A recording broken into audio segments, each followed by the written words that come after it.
We will talk today about enlarged in times of distress. King David said, God, enlarge me in my time of distress.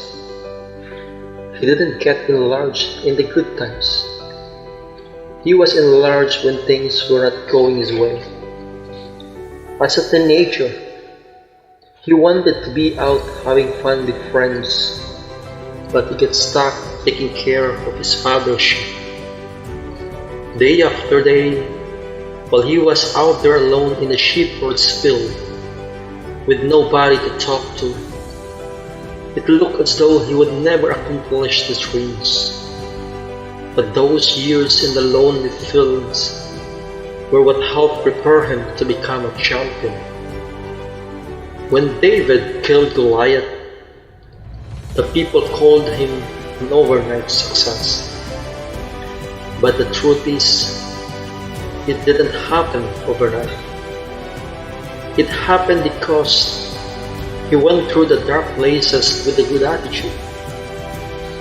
When he wasn't getting his way, when he was lonely and felt as though God had forgotten about him, he just kept doing the right things. He understood this principle. His attitude was, God, this is a dark place. I may not see it now, but I believe it's working for me.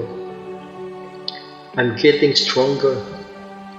I'm developing patience and perseverance, and learning to trust you. At the right time, he not only came out of that dark place, but he came out increased, promoted, and better off than he had been before. It's not a coincidence that David says in Psalm 23, "The Lord is my shepherd, I shall not want. He makes me lie down in the green pastures. He leads me beside the still waters. And though I walk through the valley of the shadow of death, I will fear no evil." He was saying in the effect that the same God who leads me to the green pastures, it is the same God who leads me to the still waters. He is the same God who will lead me through the valley of the shadows of death. We can all trust God when we're resting in the green pastures. And we can trust Him when we're beside the still waters. That's so easy. But He is asking us, you can trust Him when you're in the dark valley? He hasn't left you. You may feel alone. You may feel abandoned and mistreated. And you may think that life hasn't been fair. But God is still leading you. The dark place is a part of the plan to make you into who you were created to be. It may not be easy, you may not understand it, but faith is trusting in God when life doesn't make sense. Dare to believe that He's blessing you even in the dark places. Believe that what's meant for your harm is going to work for your advantage.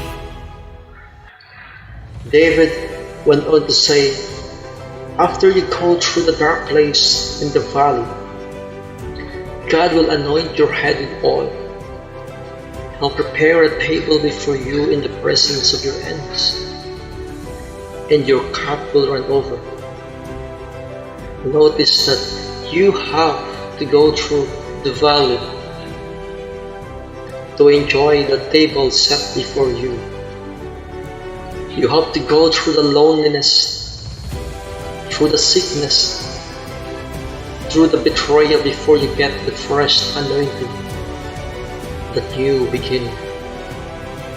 You have to go through the sheepherds' fields doing the right thing, when the wrong things is happening.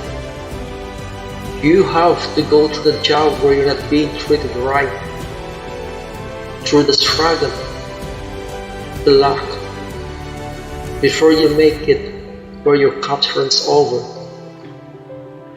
Too often, we want the overflow but not the value. Our prayers, God, give me favor, give me more influence, the greater anointing. But God says, okay, but you have to be willing to go with me through the valley. In the dark places is where we prove to God what we're really made of.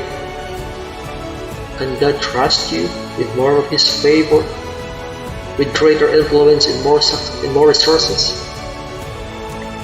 You have to be faithful in the shepherd's fields, where it's lonely and where you're not getting your way. Well, I don't like my boss. That's why I slack off at work. And that's why I came in late. They don't treat me right. If you don't have a good attitude in the dark places, you'll get stuck there. If you're not faithful in the wilderness, how can God trust you to be faithful in the promised land?